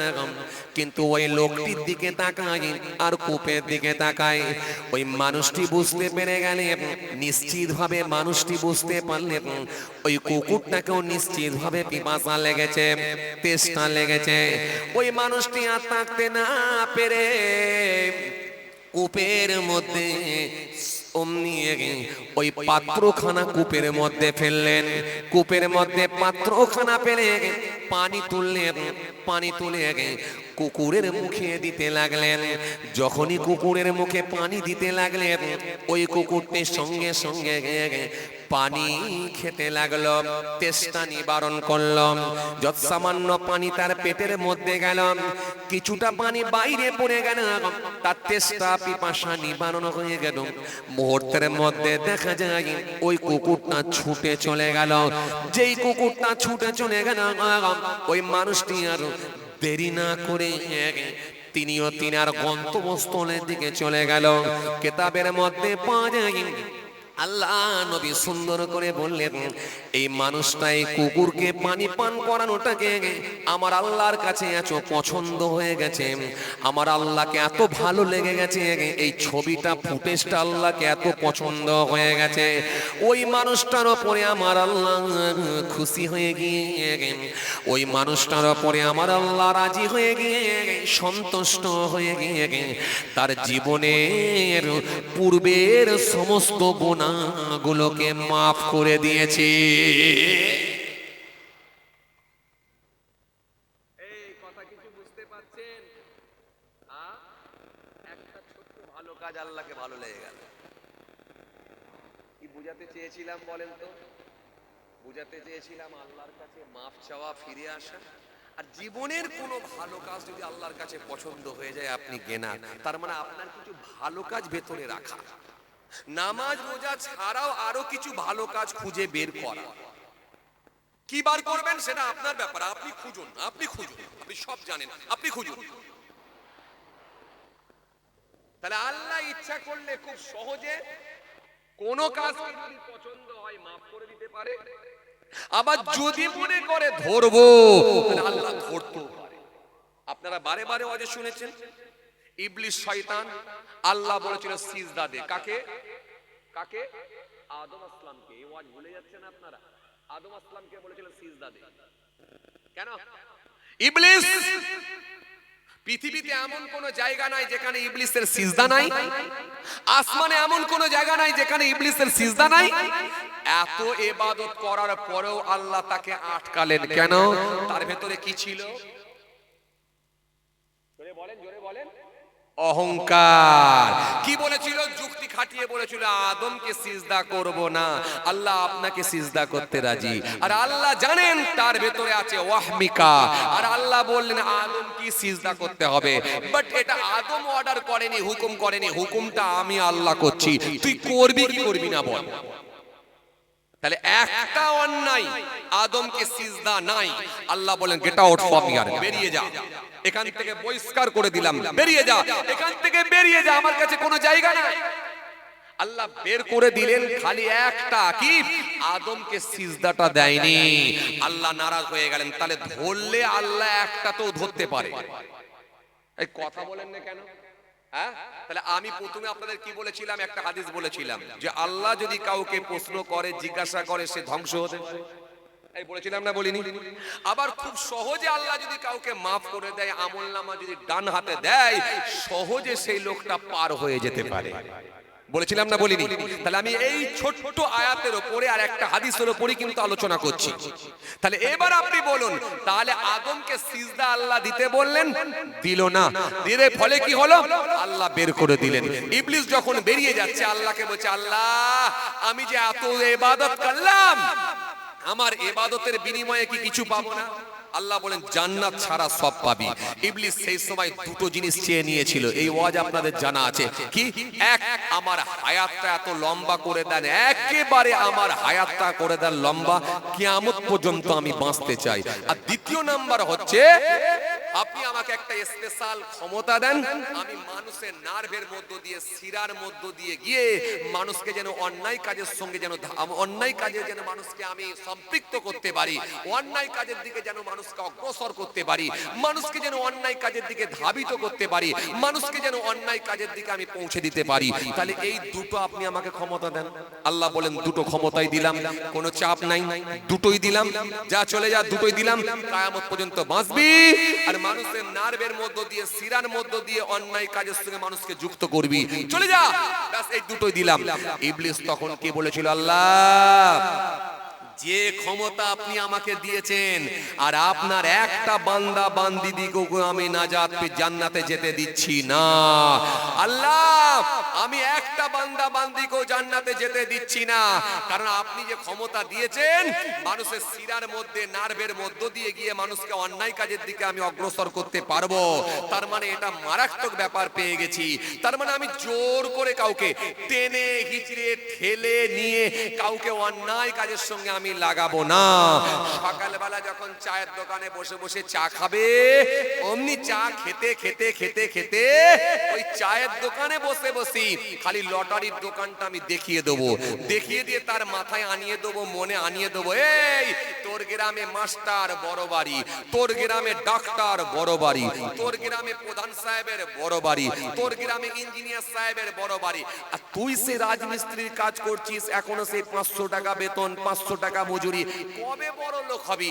চল চা খেতে খেতে একবার দেখেলে লটারির দোকান আছে, যাবার সময় একটা লটারি মেরে দিয়ে যা, জীবনতলায় একটা মেরে দিয়ে যা, যদি কপাল ভালো থাকে চিন্তা নাই, একবার লেগে গেলে এই এলাকায়, এই গ্রামে সব থেকে বড় বাড়িটা তৈরি হবে। তখন তোর মাথায় লেগে গেল, লেগে গিয়ে বলো না কথা তো যুক্তিসম্মত, বলে দিয়ে সেই লোকটা আর লোভ সামলাতে না পেরে সেই লোকটা কি করলো, যখন রাজমিস্ত্রির কাজে যাচ্ছে, যাবার সময় 10 টাকার একটা লটারির টিকিট মেরে দিয়ে চলে গেল, দিয়ে সে বরবাদ হয়ে গেল, সে বরবাদ হয়ে গেল, সে পথভ্রষ্ট হয়ে গেল। সেই ইবলিস আপনার আমার সঙ্গে, আমাদের সঙ্গে লাগিয়ে দেওয়া আছে। তার মানে সেই ইবলিস যদি আপনার আমার সঙ্গে লেগে থাকে, তার মানে এই ইবলিস থেকে নিজেকে বাঁচিয়ে, নিজেকে কাটিয়ে একমাত্র আল্লাহর দয়া ছাড়া, এছাড়া কোনো রাস্তা নাই, রাস্তা নাই, উপায় নাই। কথা কিছু বুঝতে পারছেন কি বলছি? সেই ইবলিসটি ভাবছেন আপনাকে ছেড়ে দিয়েছে, ছাড়েনি, আপনার পেছনে লেগে আছে। তাহলে আসেন, ভুল বুঝবেন না, রাগ করবেন না। সেই সময় ইবলিস বলেছিল, আল্লাহ যে ক্ষমতা, যে পাওয়ার দিয়েছেন, আর জান্নাতে যেতে দেবো না কাউকে। আমার আল্লাহ সেই সময় ইজ্জতের কসম করে বলেছিল, শোন, যদি কোনো বান্দা গুনাহ করার পরেও আমার কাছে সে ব্যথিত হয়ে ফিরে আসে, অনুতপ্ত হয়, স্যালেন্ডার হয়, চোখের পানি ছেড়ে কেঁদে আমাকে বলে মাফ চাই, আমি কথা দিচ্ছি তার জীবনের গুনাহগুলোকে মাফ করে দেব। কথা কিছু বুঝতে পারছেন? তাহলে আপনাকে আমি একটা মেসালও দিলাম, কি দিলাম? কুকুরকে পানি পান করিয়েও আল্লাহ তার পূর্বের গুনাহগুলোকে মাফ করে দিলেন। তার মানে খুব সহজেই কিন্তু আল্লাহ মাফ করে দিতে পারেন জীবনের কোনো ভালো কাজকে যদি আল্লাহ পছন্দ করেন। চলেন আমি এই কথাকে সামনে রেখে আর একটা হাদিস টেনে নিয়ে আসি।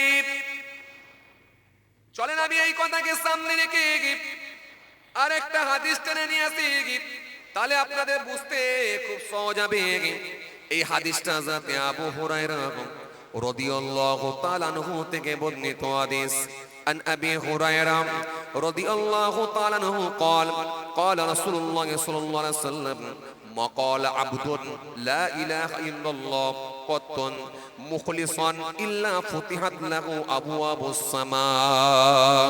আমার রাসূলুল্লাহ সুন্দর করে জানালেন, যদি কোনো ব্যক্তি এতটুকু পড়ে, যদি কোনো ব্যক্তি এতটুকু তেলাওয়াত করে, এতটুকু পড়ে, হযরত আবু হুরায়রা রাদিয়াল্লাহু তাআলা আনহু থেকে বর্ণিত হাদিস, আল্লাহ নবী সুন্দর করে বললেন, যে ব্যক্তি এতটুকু পড়বে লা ইলাহা ইল্লাল্লাহ মুহাম্মাদুর রাসূলুল্লাহ সাল্লাল্লাহু আলাইহি ওয়াসাল্লাম, এই এতটুকু যদি সে পড়ে, আমার আল্লাহ খুশি হয়ে গিয়ে রাজি হয়ে গিয়ে আসমানের দরজাগুলোকে আল্লাহ খুলে দেয়।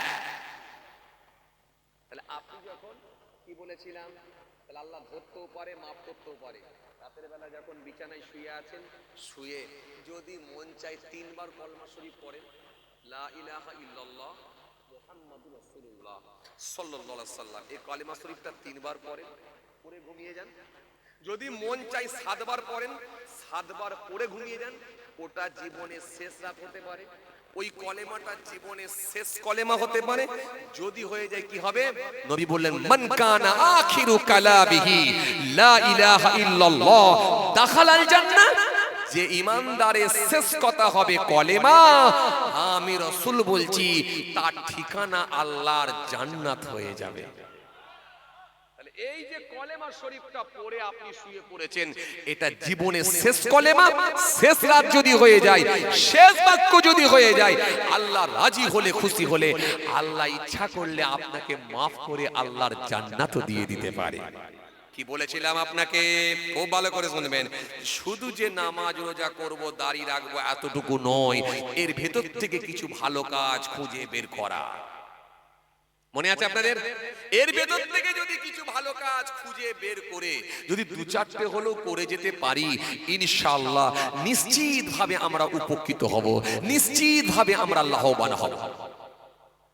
এই জন্য আমার নবী সুন্দর করে জানিয়েছেন, হাদিসটা যাতে আবু হুরায়রা রাদিয়াল্লাহু তাআলা আনহু থেকে বর্ণিত হাদিস, আন আবি হুরায়রা রাদিয়াল্লাহু তাআলা আনহু قال كان رسول الله صلى الله عليه وسلم إذا لبث قميصا بدعا بما يمينه। নবী আমার সুন্দর করে বললেন, ওয়ান আয়েশা قالت كان رسول الله صلى الله عليه وسلم يحب الحلوى والعسل। নবী আমার সুন্দর করে জানিয়েছেন, একাধিক জায়গায় হাদিস দিয়েছেন, ওয়ায়াকুমুল বাইতা ওয়াহলিবুনা সাতা ওয়ায়াখিতা সাওবাহুম ওয়ায়াকসিফানা আলাহু ওয়ায়ামিলু বিযাতি মিনাস সাক ওয়ায়াকুমুল বাইতা ওয়াহলিবুনা সাতা ওয়ায়াখিতা সাওবাহু ওয়ায়াকসিফানা আলাহু ওয়ায়ামিলু বিযাতি মিনাস সাক। নবী আমার একাধিক খালি হাদিস দিয়ে দিয়েছেন।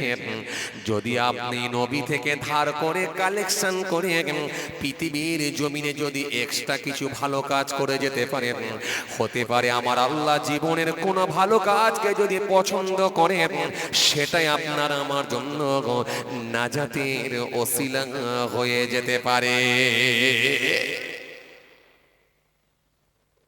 আলোচনার বিষয়বস্তু কি ছিল? ধরলে খুব কঠিন হতে পারে, আর আল্লাহ ক্ষমা করলে খুব সহজ হতে পারে। জীবনের কোনো ভালো কাজকে যদি আল্লাহ পছন্দ করে, আল্লাহ ইচ্ছা করলে সহজ করে দিতে পারে। এইটুকুই আপনাকে আমি বুঝাতে চাইছি। আসেন এইবারে তাহলে আপনাকে আমি দুটো দিলাম। আসেন, এই যে কালেমা শরীফ পড়লেন, এই যে কালেমা শরীফ কিতাবের মধ্যে এসেছে, লা ইলাহা ইল্লাল্লাহ মুহাম্মাদুর রাসূলুল্লাহ সাল্লাল্লাহু আলাইহি ওয়াসাল্লাম। লা ইলাহা ইল্লাল্লাহ, লা নেই, কি নেই? ইলাহা, কোন মাবুদ, কোন স্রষ্টা, কোন সৃষ্টিকর্তা নেই, কোন মাবুদ নেই, কোন স্রষ্টা নেই, কোন সৃষ্টিকর্তা। ইল্লাল্লাহ, কেবলমাত্র আল্লাহ ছাড়া। আল্লাহ ছাড়া কোন মাবুদ নাই, আল্লাহ ছাড়া কোন স্রষ্টা নাই, আল্লাহ ছাড়া কোন সৃষ্টিকর্তা নাই। পরে কি বলা হলো? মুহাম্মাদুর রাসূলুল্লাহ সাল্লাল্লাহু আলাইহি ওয়াসাল্লাম। মুহাম্মদ সাল্লাল্লাহু আলাইহি ওয়াসাল্লাম হলেন আল্লাহ নবী, আল্লাহ রাসূল, আল্লাহর প্রিয় দূত। এই যে কালেমা শরীফ পড়লেন, এই লা ইলাহা ইল্লাল্লাহ মুহাম্মাদুর রাসূলুল্লাহ সাল্লাল্লাহু আলাইহি ওয়াসাল্লাম, এই কালেমা শরীফের ভিতরে মোট 12টা অক্ষর আছে। কটা বললাম? 12টা।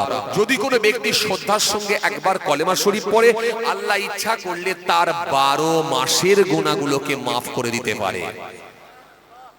যদি কোন ব্যক্তি একবার খালি শ্রদ্ধার সঙ্গে কলেমা শরীফটা পড়ে, আমার আল্লাহ রাজি হলে, খুশি হলে, একবার কালেমা শরীফ পড়লে কিতাবের মধ্যে পাওয়া যায়, কিতাবের মধ্যে এসেছে, কিতাবের মধ্যে পাওয়া যায়, জি কিতাবের মধ্যে পাওয়া যায়, একবার খালি কালেমা শরীফ শ্রদ্ধার সঙ্গে যদি পড়ে, আমার আল্লাহ রাজি হলে খুশি হলে ওই একবার কলেমা পড়ার জন্য আমার আল্লাহ তার নেকির খাতায় 4000 নেকি আল্লাহ লিখে দিয়ে থাকেন।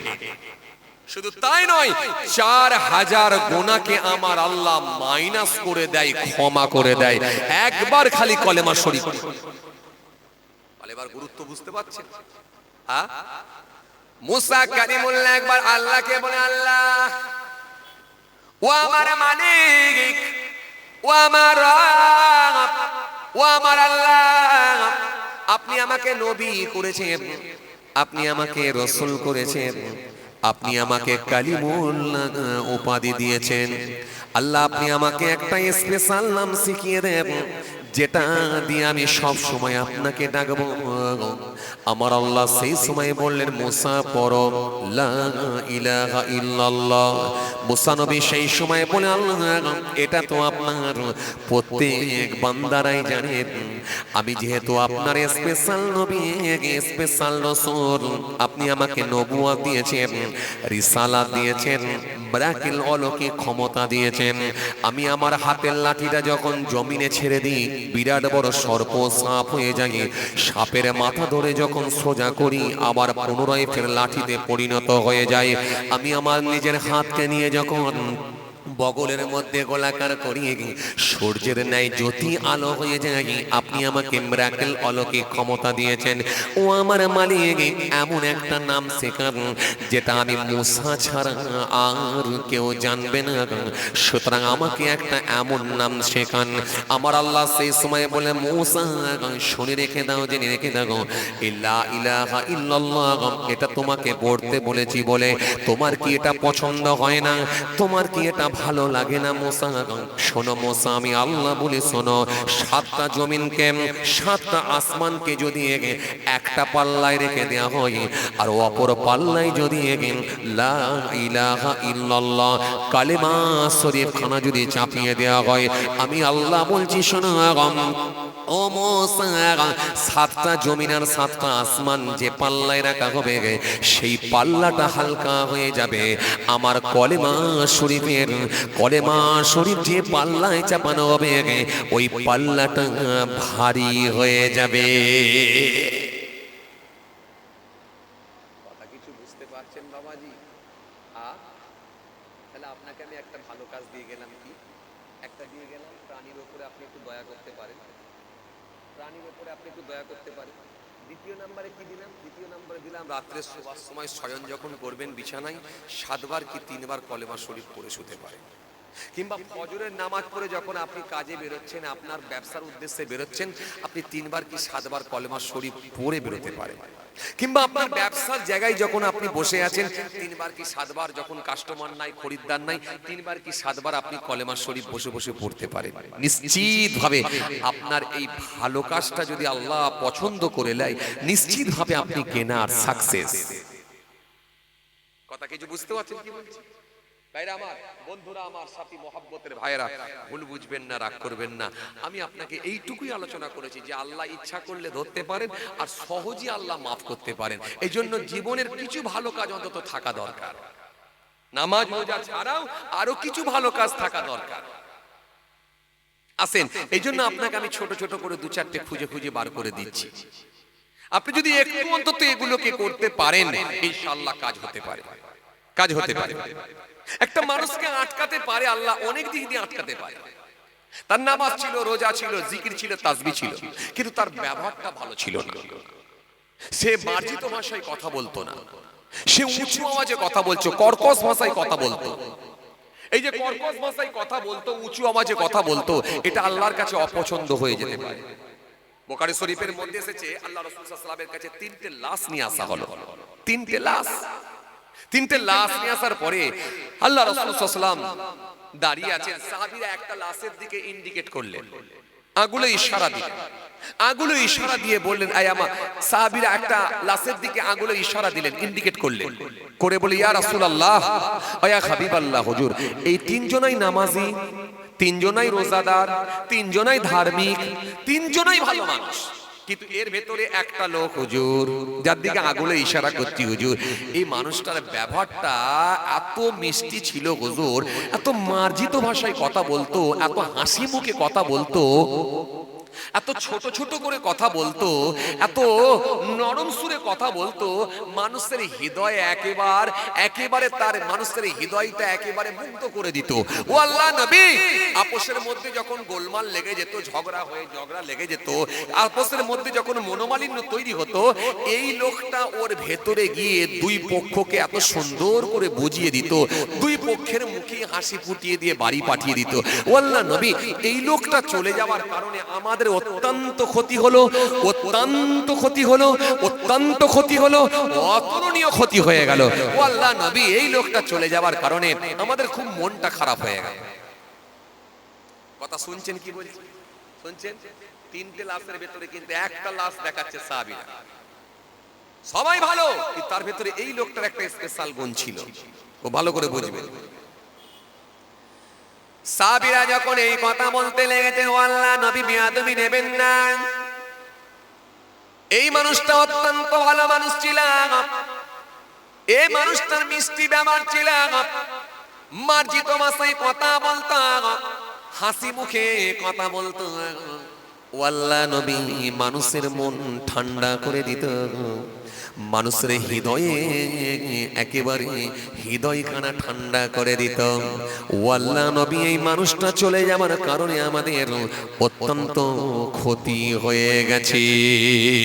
আল্লাহ নবী সেই সময় বললেন, এই আমার সাহাবীরা শুনে রেখে দাও, জেনে রেখে দাও, তোমরা ইমানদারের দল, যাকে ভালো লোক বলে সাক্ষ্য দেবে, আমার আল্লাহ তোমাদের সাক্ষ্যকে কবুল করে দিয়ে ওই ব্যক্তিকে আল্লাহর জান্নাত দিয়ে দেবে। তাহলে ইমানদারের সাক্ষ্যটাও কিন্তু একটা খুব গুরুত্বপূর্ণ ব্যাপার। কথা বুঝতে পারছেন? কেন? মানুষ মারা যাবার পরেই কিন্তু ভালো না মন্দ, খারাপ না ভালো, এইটা কিন্তু ফুটে উঠে মানুষ মারা যাবার পর। এমনও লোক আছে দেখবেন মারা যাওয়ার পরে লোকে বলবে, ও লোকটা ছিল গো বাবু সত্যি, ও লোকে জান জ্বালিয়ে দিত, রাত 11:30টায় পাড়ায় ঢুকতো আর মদ খেয়ে গালাগালি করতো 1-1.5 ঘন্টা ধরে। যাক বাবু, লোকটা চলে গেছে, ঝামেলা মিটেছে বাবা, ঝামেলা মুক্ত হয়েছে।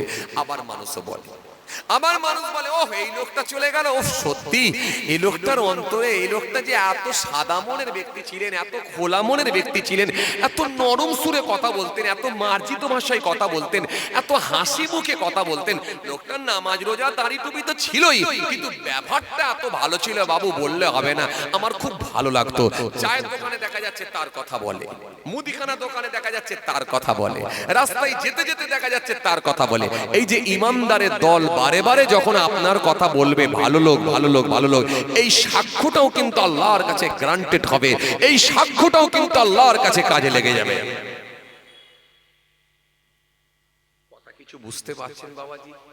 আসেন, নবিয়ানা তরিকা, নবিয়ানা নকশা, নসরুল্লাহর দেখানো নকশা, রাস্তা দিয়ে হাঁটবেন, তাও পথের হক আদায় করবেন, এক গিলাস পানি খাবেন, তাও নবিয়ানা তরিকায় খাবেন, নবিয়ানা পদ্ধতিতে খাবেন, খানা খাবেন, তাও নবিয়ানা পদ্ধতিতে, নবিয়ানা সিস্টেমে খাবেন, গায়ে জামা পরবেন, পরনে কাপড় পরবেন, তাও নবিয়ানা পদ্ধতি, নবিয়ানা সিস্টেমে পরুন। হ্যাঁ, আমার নবী শিখিয়ে দিয়েছেন। ও আনাবি হুরায়রা রাদিয়াল্লাহু তাআলা আনহু ক্বালা কানা রাসূলুল্লাহ সাল্লাল্লাহু আলাইহি ওয়াসাল্লাম ইযা লাবিসা কামিসান বাদাআন বিমা ইয়ামিনিহি, আমার নবী যখন পোশাক পরিধান করতেন, আমার নবী যখন জামা কাপড় পরিধান করতেন, পরনের কাপড় যখন আমার নবী পরতেন, তো ডান দিক দিয়ে শুরু করতেন। আপনি কোট পরছেন, আপনি জামা পরছেন, আপনি কোট পরছেন, আপনি সুইটার পরছেন, আপনি জুব্বা পরছেন, একটা নিয়ত করলেন, আল্লাহ আমার নবী করতেন বলে তাই আমি ডান দিক দিয়ে পড়ছি। কেন? হাদিস হলো 3 প্রকার, হাদিস হলো তিন প্রকার, কওলি, ফিলি, তাকরিরি। রাসূলুল্লাহর কথাটাও হাদিস, নবীর কাজটাও হাদিস, নবী যেটাকে সমর্থন করেছেন সেটাও হাদিস।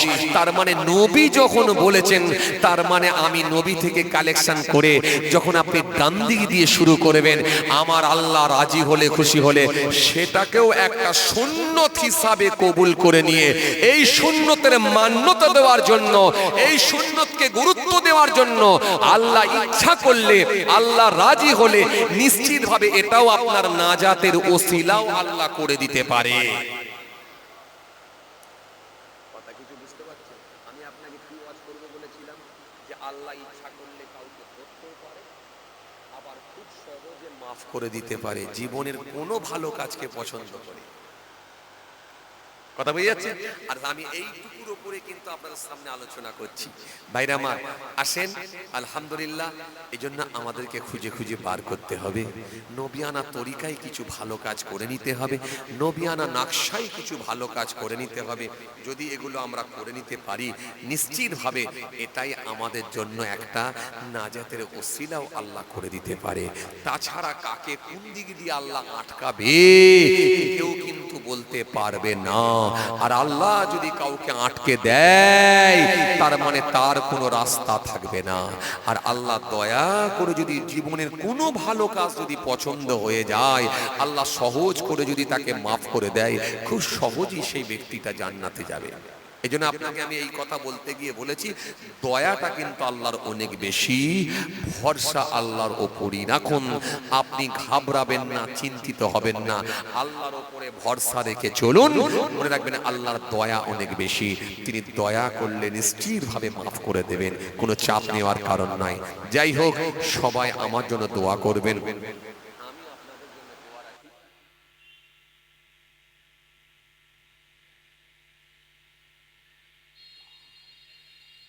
আমি যাব অনেক দূর, কথা বুঝতে পারছেন।